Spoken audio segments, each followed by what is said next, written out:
今クーラントの量こ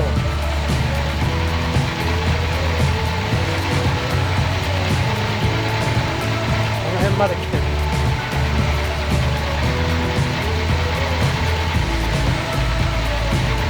さあエンジン止めようか。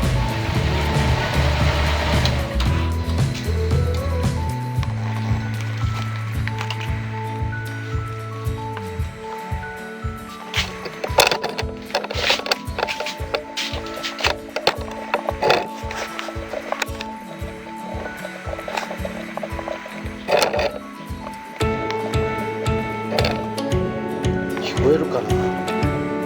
エア噛んでるからね、ブクブクブクブクいってるんですよね。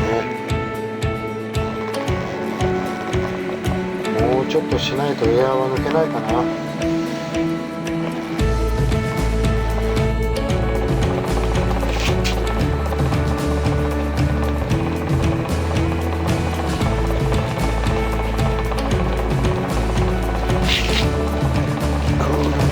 下を入れればいいんですけどまあ何回か乗ればエアつけるでしょう。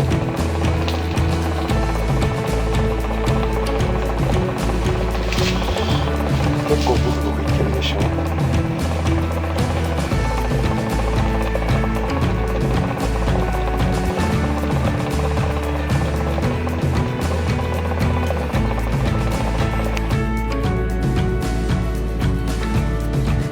今レベル的にねここなんですね。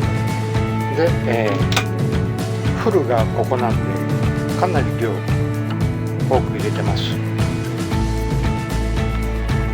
今ここねで冷えてからあとクーラントがどこまで減るかな。後で確認してみましょう。